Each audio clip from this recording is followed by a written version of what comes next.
मित्रों, आज मैं जिया जिनके साथ के संदर्भ में प्रथम मनोवैज्ञानिक उपन्यासकार पंडित इलाचंद जोशी के बारे में कुछ आपसे साझा करना चाहता हूँ। पंडित इलाचंद जोशी उन मनोवैज्ञानिक उपन्यासकारों में हैं जिन्होंने एक आधारशिला मनोविज्ञान की रखी, जिसे हम सब पढ़ते और अध्ययन करते हैं, मनन करते हैं। उन पर ही कुछ बातचीत आपसे करनी है। आशा है आपको पसंद आएगी।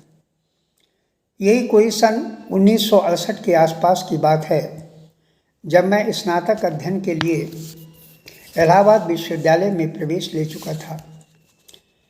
तब महाकवि पंडित सुमित्रानंद पंत, श्री महादेवी वर्मा एवं पंडित इलाचंद जोशी अपनी ख्याति की चरम सीमा पार कर चुके थे। उसी समय मेरा संपर्क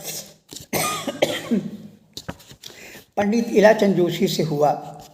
जोशी जी हिंदी साहित्य में मनोवैज्ञानिक उपन्यासों की नई कड़ी में ऋतुचक्र लिख चुके थे और अपने नित नए नूतन विचारधाराओं की खोजबीन में व्यस्त थे। मैं भी अपने छात्र जीवन में उर्दू में 2-4 पंक्तियों की रचनाएं लिखने का अभ्यास करके छोड़ चुका तो नई कविता की ओर उन्मुख हुआ था। हमारे हिंदी विषय के प्राध्यापक व प्रयाग इलाहाबाद विश्वविद्यालय के प्रोफेसर डॉक्टर पारसनाथ तिवारी जी ने उर्दू से हिंदी मिलाकर मुझे खड़ा कर दिया। यहीं से आरंभ हुई मेरी हिंदी यात्रा। मेरी अनगढ़ कविताओं को पंत जी पढ़ते और कुछ न कुछ समझा देते थे।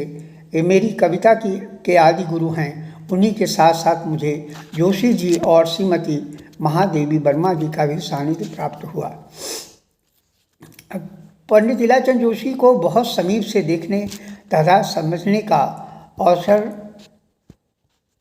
दो मेरे अभिन्न सहयोगी डॉक्टर कृष्ण मोहन सक्सेना एवं कविवर कैलाश कल्पित के द्वारा प्राप्त हुआ। अक्सर इन लोगों में से किसी एक के साथ चला जाया करता था और प्रेम से जोशी जी की बतरसी कहानियों का आनंद उठाया करता था। उस समय मैं नई कहानियाँ से जुड़कर भाई अवध किशोर के साथ सहायक संपादक हो गया था। नई कहानियाँ के संपादक डॉक्टर प्रमोद सिन्हा व उनकी धर्मपत्नी श्रीमती उषा भाभी भी जोशी जी की जीवंतता की चर्चा किया करती थीं।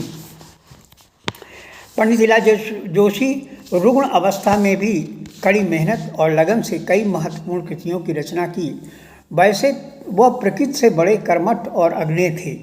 बड़ी बड़ी मुसीबतों को चुटकी में हंसकर झेल जाया करते थे, ये उनका स्वभाव था।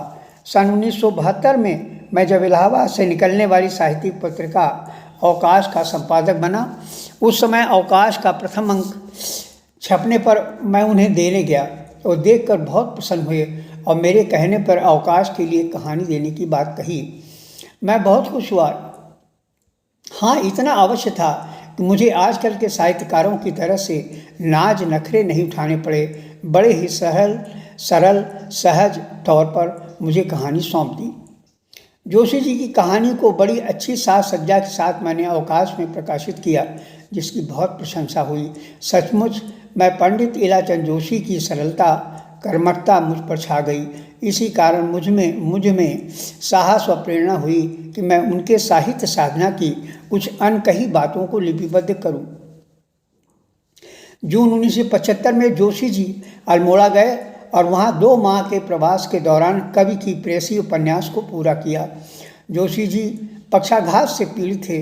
वह अर्धलुंज शरीर के बाद भी बहुत प्रफुल्लित रहते और घर पर मिलने वालों के बीच बैठकर हर्ष और आनंद का अनुभव करते थे। कवि की प्रेयसी का प्रकाशन 1976 में हुआ। सन 1973 से कन्नौज में मेरी नियुक्ति अर्थशास्त्र प्रवक्ता के रूप में PSM PG कॉलेज में हो चुकी थी। 1976 में प्रकाशन के बाद जब मैं जोशी जी के घर इलाहाबाद गया तो हम मुँह लटकाए बगीचे में बैठे मिले। मैंने कारण जानना चाहा तो बोले, कवि की प्रेयसी को राजकमल प्रकाशन ने ठीक से नहीं छापा, कई जगह प्रसंग दोहरा दिए हैं और बहुत गलतियां भी छप गई हैं। कुछ देर बातचीत के बाद जब मैं घर जाने लगा तो मैं घर जाने के लिए तैयार हुआ, तब उन्होंने कॉफ़ी हाउस में कॉफ़ी पीने का निमंत्रण दे दिया। मैं बड़ा उलझन में पड़ गया। मैं इस अप्रत्याशित निमंत्रण के लिए अपने को उपयुक्त नहीं मान पा रहा था। इलाहाबाद का कॉफ़ी हाउस साहित्यकारों का एक महत्वपूर्ण अड्डा था। मैंने उनसे बहुतेरे बहाना बनाया और कहा कि आपको चलने में दिक्कत होगी। हालांकि उनके घर से कॉफ़ी हाउस की दूरी मज़े की थी, किंतु माने नहीं और मेरे साथ खटखट करती हुई छड़ी लेकर डगमगाते हुए पैरों के साथ पैदल कॉफ़ी हाउस की ओर चल पड़े। रास्ते भर कवि की प्रेसी के संबंध में कुछ न कुछ समझाते रहे। उनके उपन्यासों में कवि की प्रेसी संस्कृताई शब्दावलियों का श्रेष्ठ उपन्यास है। कॉफ़ी हाउस में बैठते ही जोशी जी के आसपास वहाँ पर पहले से ही बैठे हुए साहित्यकार मसलन डॉक्टर अवधेश अवस्थी, संत कुमार, सुनील श्रीवास्तव, सतीश चित्रवंशी ने आकर घेर लिया। जोशी जी की लगभग 3 घंटे तक इन सब के मध्य गपशप होती रही। काफ़ी पीते रहे और सिगरेट फूंकते रहे। ये नए लोगों के बीच आकर बहुत प्रसन्न और उल्लास का अनुभव कर रहे थे। जहाँ तक मुझे ख्याल है कि वह युवकों के मध्य बैठकर उनकी साहित्यिक रचना धर्मिता के बारे में परिचित होना चाहते थे। ये उनका स्वतंत्र खिलंदर रूप बहुत अच्छा लगा। एक बार ऐसा ही हुआ कि उस जमावड़े में वो बहुत प्रसन्नता से इन सब के बीच बैठकर अपनी बातें बहुत विस्तार से बताया करते थे। मुझे लगा कि मेरा कॉफ़ी हाउस में आना आज सफल हो गया और मैं बहुत देर के बाद वापस घर आ सका।